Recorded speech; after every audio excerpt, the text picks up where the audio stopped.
You need to try and pick off the units as. Look at the shields on the mark.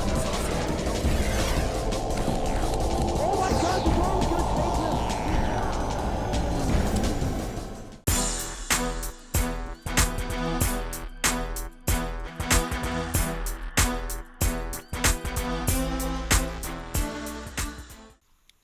We're back for game number 2.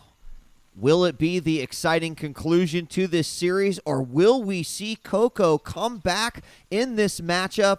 I really feel like he had some effective play in the last game, but ultimately some very small mistakes just costing him. Well, you know what? Let me rewind that a little bit. Some very small mistakes costing him the game probably makes them big mistakes. So a huge mistake that cost CocoA the game. Throughout it, though, he had some great drops, some interesting attacks. He had the very nice cliff assault on the natural of Fenix, but the one unsieged tank battle in the middle cost him the game. And we will chalk it up as a huge mistake. Let's see if he can correct those mistakes here in game number 2. This is the IPL Season 2 in the Losers Round 2. I'm DJ Wheat from OneMoreGame.tv.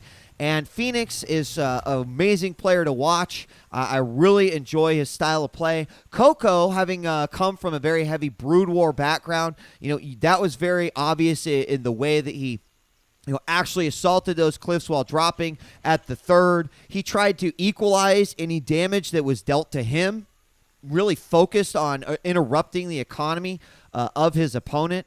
And I think CocoA absolutely has it in him to be able to defeat Fenix. We're on Tal'Darim Altar, a fairly big map, but this map can often come to these sort of turtley-style stalemates that take place here in the middle. Now, if you go in for some Banshee play and you force some heavy harassment like that, it can really kind of affect your opponent's ability to want to take that center, always knowing that everything could be at risk back home. But at the same time, you can't be too greedy with that, as even in the last game, we saw Fenix with a much smaller army than his opponent at a few points in the game, and that was just because of the tech pass that he decided to take. But since he was effective, it did work out for him. CocoA tried to equalize that, in some cases did. The great assault on the natural was a good example of that. But here we are for game number 2, and we wipe the board clean. Anything can go as Fenix, his first barracks is down. The first Marine is out, already scouting for that SCV. He's going through the lush forest here, and he will find him. Would completely deny him all information. The only piece of information he's really going to walk away from is the fact that, well, I know where my opponent is now, because it's highly unlikely that he just moved a Marine from down below. I'm a little surprised that maybe he didn't try to go through the back, but oftentimes this is the timing for that second Marine to come out, and you can make it through there, maybe sneak through the base, but he already did take a substantial amount of damage. Even run past that Marine, he was probably going to fall. The quick CC going down for CocoA, reminiscent of his last game, while he quickly goes to a double refinery while that CC is building. On the other side, we've got the factory going down, a build very similar to what we saw out of Fenix in the last game. He stays on one gas. He gets his factory immediately after the racks and the reactor goes up. And I do think that, there's that SCV going in through the back, still kind of hurt. And the Marine, where is the Marine? I'm not sure where he decided to move off to. But 2 Marines come out. They actually go to their rally point, miss the SCV. SCV does get wind of everything going on there and may not seem like a huge victory, but he knows that nothing too crazy is going to come out. He knows that there is a limited set of options that Fenix could go for based off of what he has just seen. And interesting. Okay, so we're going to have the factory switching it up this time with the reactor. That's a little bit different. He's going to have double Hellion coming out with the starport now going up. More Marines at the front for CocoA as he gets his orbital command at his natural. In the back, finally, his factory is going up. And again, very reminiscent of his last game where he went for the 2 racks, no add-on those racks, the factory, then the starport. Certainly got his gas a little bit earlier. And currently floating around 200, while Fenix on the other side down to about 100. He's going to throw down the tech lab on top of that racks, or next to it. I guess that's not on top. So you have the Tech Lab going down on the starport. So will we see a similar build from Fenix?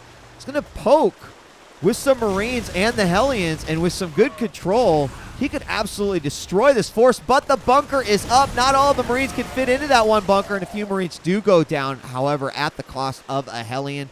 Count the bodies there, and it's pretty evident that the one Hellion going down is actually not going to be as bad as the Marines. It's going to be about 4 Marines there, so CocoA coming out just a little bit behind there.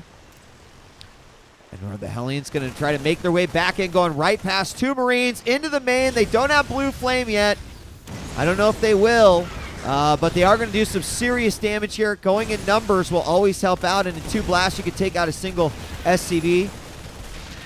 Both of them will be taken out, but already just looking at the income tab, a slight disadvantage here for CocoA. Just behind by 3 Harvesters, and Fenix will back off.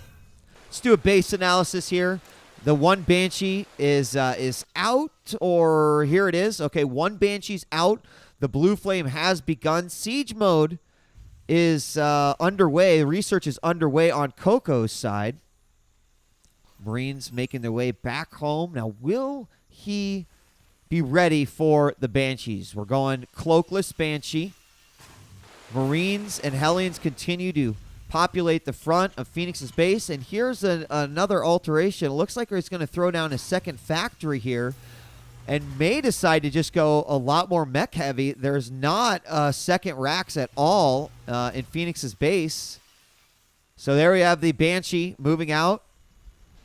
Kills an SCV. Warded away by those Marines. He makes his way into the natural.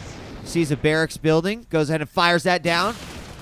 Gets some free hits there on those initial Marines. 1 Marine down. He actually could micro away and kill these 4 Marines and then do a lot of damage here in the mineral line. In fact, suddenly CocoA realizes that. Decides to go on. Oh, but missing control there, and he needs to move it back, and unfortunately does go down, but I believe that's also... We had a Fenix, or not a Fenix. Not a Fenix, wait. Hellion, possibly sneak in there. Do some damage. And Fenix... A lot like Major. If you've ever watched a Major game, he likes to play a very drop-heavy style. CocoA is responding to some of the harassment that has been done by Fenix here by getting this third base off to the side. Will it be scouted? Question we do not know the answer to quite yet, but we have this Fenix floating around. Fenix is on patrol. Let's look at his patrol path. Oh my goodness, his patrol path was actually so far that the medevac slipped right in. It will take some hits, but not before these Hellions do make their way into the base. The SCVs immediately respond. They do have Blue Flame now, and there is a tank here to protect, so the damage will be minimal. There was a nice little chunk of SCVs, and he can go back here and just cause the threat, move the Marines around. Now, I want to immediately check and see what else is going on, because you never know. It could be more than one attack. This base has not been found quite yet. Do have another command center building for Fenix with tanks now on the way. So tank, small handful of bio. The Hellions continuing to do some damage. If we look at things, you could just see how many SCVs. It hasn't necessarily been in one attack, but Fenix just continue to chip away. He is that brick wall, and he wants to break it down brick by brick. And you see almost a 20 SCV difference. Well, not quite. More like almost a 15 SCV difference. There we go. Now it's climbing as Fenix continues to pump those out. CocoA, and this is exactly what I was talking about in the last or in the beginning of this matchup when I was talking about this map, is that CocoA had to deal with all that harassment, but he wants to move out. He wants to try to do some damage on his for himself here, and in this situation, it will expose him to any sort of major base attacks that could come his way. Now we're gonna have some spotting done by these Vikings. He'll see the 4 siege tanks and know it's probably not a great idea to make his way back there. He checks for the back third right over here, and he can siege up and do some damage here, as it looks like he has decided to split this up. Fenix, who was just getting out a lot of mech at the time, throwing down the 4 racks. And I thought that maybe we would see some sort of an assault here. Does have the missile turret, but could have dropped the Marines on the top. Tried to take out a lot of these racks. And, I mean, that's a pretty big jackpot for doing some cliff harass there with 4 racks over on the side. But so far, Fenix has slowed down his harassment. There's only Marines around the map. Ooh, CocoA going to try a little harass potentially himself. In fact, no, that's just a Marine. Third base is up, and actually these 2 harass vehicles could actually meet. Let's see if the pass they're taking. No. Yeah, they're going to run right into each other. Houston. They got to fly by, and so he can be ready for that. However, CocoA is out in the middle of the map. So I don't know. I don't know if this drop is going to be effective. I mean, it was within his vision, I guess is what I'm trying to figure out. It was within his vision. Does not mean he necessarily saw it.